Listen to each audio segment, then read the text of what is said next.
مختلف خبرې وشوې. زه دا هر ځای کې ویم دی خلکو ته سیاست ډېر اسان دی، خو کړۍ ښي یو ټوپی واچوي، کو هلته لږه سخته راشي نو بس د دې پروا هم نشته، لاړ به شي بله ټوپی به واچوي. چې هلته لږه سخته شي دی به بیا تانګي بله ټوپی به اچوي. سیاست خو زمونږ او ستاسو ګران دی، چې کو سخت ای، کو نرم ای، کو رات ای،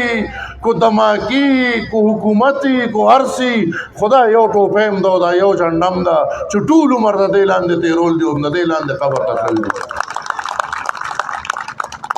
نو د هغې خلکو د سیاست به څه خبره وکړو چې خړپوسي ما او تاسو سره زده کړي دي، بیا چې دا ماشوم ځوان شي او رواني نو دی بیا کور کې وخت نه تېروي. نو هغه ځواني چې ورله چا ښه کړه نو نن یې هغې هم پرېښي دي او تش په دې سوچ چې هلته حکومت دی. لکه مثال د پښتو دا ژوند خو یو ټکې پکې او هغې ته وفا وایي چې یو انسان پلار سره وفا ونه کړي هغه به بل انسان سره څه وفا وکړي چې هغه کم قبر ته ناست دی او کم قبر باندې سیاست کوي هغې قبر سره یې وفا ونه کړه نو هغه به د عوامو سره څه وفا او نن الحمدللہ پرون کو بشیر خان یو نن الحمدللہ دا سلور رونه ګرځي را ګرځي او دې سلور رونو سره زمونږ استادو پشان پښتانه مخې ته ولاړ شاته ولاړ په سرې لاس په اوږه لاس دا دې کورنۍ چې کله دغه پارټي پرېښوده نو په هغه ورځ ما دا یو خبره کوله او زه نن بیا کول غواړم دا خوره د ګوایي د دې سیاست په هغه ورځ ختم شو.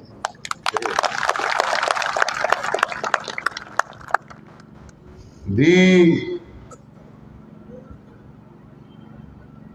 په ختمېدو دي بلکې ختم دي خو پښتنو هر لار ورته ونیسئ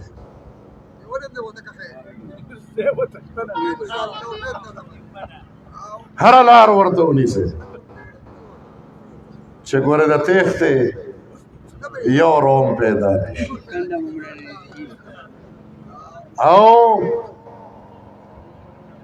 هغه زما هغه کلیوال خو عجز لیونی شوی دی هغه خو لیونی شوی دی لیونی سپی ته جوړ شوی دی او پوهېږي نه چې څه ووایم او څه ونه وایم. ما خو خدای شته چې اراده کړې وه چې دې ځل دې سپي ته کورم نه ویم خو چې کلي کې مې پروګرام ونو څه نور نه و لږ تاریخ مې بیان کړو او هغه تاریخ دلته دا مشران ولاړ دي ارد ګرد دی ګواه دي نشنلیان ګوره ډېر سم خلک دی نشنلیان د دې خاورې پښتانه خلک دی او په هره خبره موږ پوهېږو ټیک ته موږ مسلمانان یو اسلام منو موږ باچا خانیان یو د باچا خان عقیده منو خو ګوره موږ په هره خبره پوهېږو دا هغه دور نه دی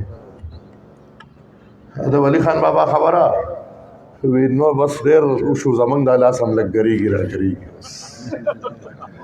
دا هغه دور نه دی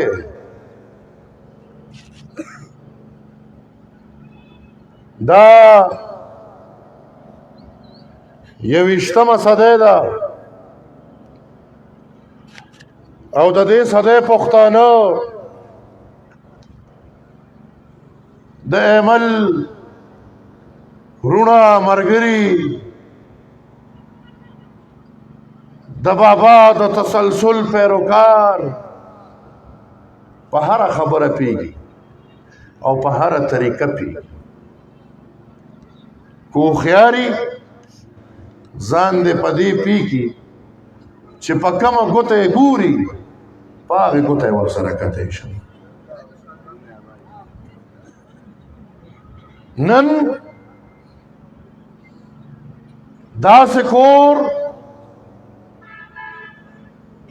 چې هغه کور مشهور په جوارو په کاړو د سپو په جنګولو لکه لاړ شئ وګرځئ دغه کور کې چې مړی پروت وي او دوی راغونډ شي نو کټ کې به مړی پروت وي او په حجره کې به دانه چوي دا شیخ آباد دې ته ویلې کېږي او دا ما ویلي دي دا یو څو کورنۍ په دې اشنغر کې لکه د شیخ آباد کورنۍ یو دا ستاسو سره دلته ګاونډ کې د خان بادر خان دا مشر خان او کشر خان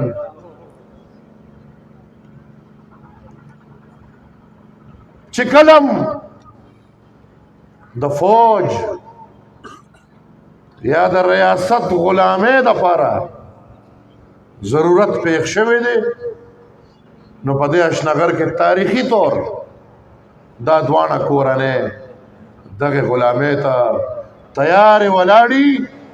د دې آفتاب خان نجس خو پکې دې ځل څه بدقسمتي وه په تاریخ کې پړومبني ځل د فوج حکومت جوړ دی او آفتاب خان ته بار دی خو د هغې په دې کې بله ده او دام بیا تاریخ دی ورور یې ناظم اعلی شو دا ټوله چارسده ګواه ده خو کردار یې داسې و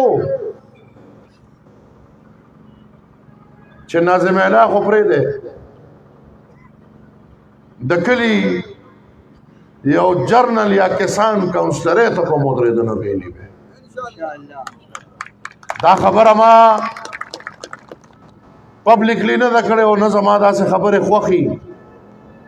خو زه په فخر دا وایم چې 3 کاله راته مینتونه کړي دي مینتونه چې عوامي نېشنل پارټۍ ته راځم دا نن زه پړومبني ځل وایم او که د دې خبرې نه مخ اړولی شي په هر یو سټیج چې ودرېږي مخ دې ته واړوي 3 کاله راته مینتونه کړي دي چې زه عوامي نېشنل پارټۍ ته درتلل غواړم او خیال پیدا و چې زما په اوږه به ټوپک ږدي او په خپل رور به ډز کوي ما ورته وی چې دا هغه عوامي نېشنل پارټي نه ده کو د سیل مې راځئ سو بسم الله زما لارې هر چا ته کولو دي نور دا سپک سیاست ما ونه کړ چې یو ورور به ما سره ناست دي بل به په بلې پارټۍ کې ناست دي او بل به په بلې پارټۍ کې ناست دي نو چې 3 کاله مینت نه پس خبره سمه نه شوه نو سړی لاړ د آفتاب خان پارټۍ کې شامل شو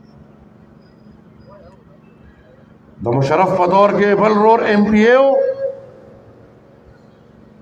کردار یې دا و چې هغه جوړې زما په خیال د هغې نه پس نه چا لیدلی دی او نه به څوک وویني او د پښتو متل دی وی میږي ته چې خدای بازار شي نو وزر یې ورکړي دا ایم این اے دا سلیکټډ ایم این اے دی دا یاد ساتي چې د کور کردار د پښتنو ته واضح دی دی خو د کاړې کنځل کوي هر ځای کې نېشنلیانو پسې سپکې سپورې او نېشنلیان وي بدماشان دي ما هغه ورځ هم وویل که چېرې نیشنلیان بدماشانو نو د نثار خان پرتوګ به په چارسدې چوک کې وته که دا ځوانان نی خبر نو مشران خبر دي او هغه پرتوګ زما نیکه او ستاسو مشر چې د پښتو علمبردارو ولی خان دا د دې پښتنو نه بچ کړی دی او په هغې پرتوګ کې د دې پښتنو نه راوتلی او کلي دی ګنې د چارسدې په چوک کې به د پرتوګ وته نن هغه راپاسي او نن هغه موږ ته بدماش وو موږ په دې خاوره د سلو کالو نه سیاست کوو که څوک هر څه وی دی موږ الحمدلله د خپل غریب قوم د خپل عوام او د خپل ورونو په سر نازیږو او د دې دپاره موږ به بدماشي هم کوو ډال به هم جوړېږو منت به هم کوو زاري به هم کوو په کومه لار چې را سره څوک ګوري د شرافت په لار هم پرېږو او ولي خان بابا دا پخوا ویلي دي که څوک ځان ته بدماش وایي راشئ بیا را سره وګورئ چې په دغې لارې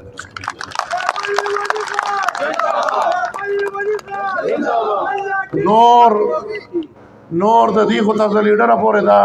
خبره ده چې بھئی څه دې ووې په هغې مه ودرېږه د هغې نه یوټرن نه